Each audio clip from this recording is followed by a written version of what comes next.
Você sabia que o espiritismo, a doutrina espírita, foi passada da França para o Brasil de papel passado?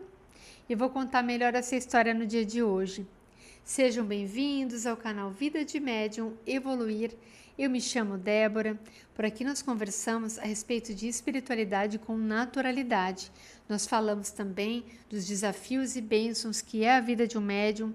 Trazemos relatos extrafísicos, estudos, biografias, tudo que possa melhorar nossa vida, nos ajudar a evoluir, pois não há pergunta que fique sem resposta.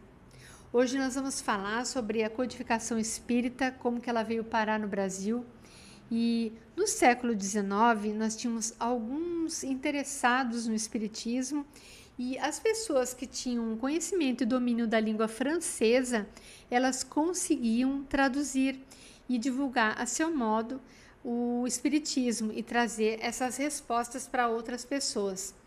Eu vou dizer de onde eu tirei essa história. Foi um colega que gentilmente me emprestou essa revista, a Revista Internacional do Espiritismo, ela é de 2013, este exemplar, onde ela conta essa história e ela é tirada da pesquisa bibliográfica feita por Zeus Van Tuyl, que era diretor e colaborador da Federação Espírita Brasileira, ainda já nesse século, e Francisco Thiessen, que fizeram 3 volumes com os pormenores dessa história. E a Revista Espírita traz um apanhado, um panorama geral. E nesta época, estes estudiosos, que eu vou citar os nomes, que foi Luiz Olímpio Teles de Menezes, Joaquim Carlos Travassos, Luiz Olímpio Guilom Ribeiro e também um francês que tinha 21 anos que chegou no Brasil, que era Baptiste Louis Garnier. Eles fizeram traduções dos livros espíritas, o livro dos espíritos, aqui diz, o livro dos médiuns, o céu e o inferno, o Evangelho segundo o Espiritismo e outros. E eles, por conta própria, traduziram para facilitar os estudos, para poder divulgar a doutrina espírita no Brasil. Começou através de alguns intelectuais que se interessaram por isso. E nesta mesma época, aí eu vou ler o trechinho que fala sobre isso, que a esposa de Allan Kardec, a senhora Amélie Gabrielle Boudet, não sei se meu francês está bom, porque eu não falo francês, que era a viúva dele, ela faleceu e ficou sem legado para onde encaminhar. Ela faleceu em 1883 e a livraria espírita ficou sem direcionamento, não havia mais quem assumisse esse papel de divulgação. E já nesta época se sabia do grande interesse dos brasileiros no desenvolvimento da doutrina espírita e trouxeram para o Brasil e passaram esses direitos. Aí eu vou ler o trechinho aqui. Nesta época, a livraria espírita em Paris, na propriedade da senhora Amélie Gabrielle Boudet, viúva de Allan Kardec, entra em liquidação por absoluta falta de recursos financeiros. Não havia interessados em manter a tarefa da divulgação espírita na Europa.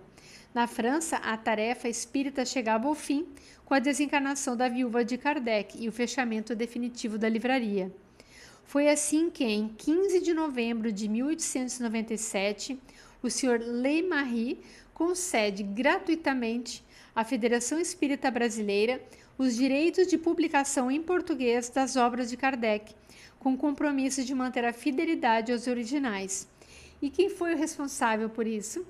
O responsável por essa transação foi Bezerra de Menezes, esse espírito amigo, esse médico que tanto nos protege, nos orienta e se comunica, o tempo todo, até hoje. E nessa época era o presidente da Federação Espírita Brasileira e transferia-se assim para o Brasil a tarefa de continuar a divulgação da doutrina espírita. Então, aqui destaca-se Luiz Olímpio Guilom Ribeiro, que muitas contribuições trouxe para o Brasil, e me parece que foi ele, que era o amigo pessoal de Bezerra de Menezes, que apresentou para ele o Livro dos Espíritos, e daí por diante ele começou a se interessar, Bezerra de Menezes começou a se interessar pelo espiritismo. Bom, esta é uma outra história que é bem interessante contar, que Divaldo inclusive nos conta de como que Bezerra de Menezes conheceu o Espiritismo, mas aqui o foco hoje é falar a respeito dessa transição. O Brasil tem os direitos e também a obrigação de divulgar a doutrina espírita e conta com todos nós. E é para isso que nós criamos esse canal, para essa divulgação e para que possamos tirar as nossas dúvidas. Bom, sejam bem-vindos mais uma vez ao canal Vida de Médium Evoluir. Comente, compartilhe, coloque tudo que você pensa, se você concorda ou não com o Espiritismo, qual a sua crença, afinal somos abertos a todo e qualquer entendimento. Até mais!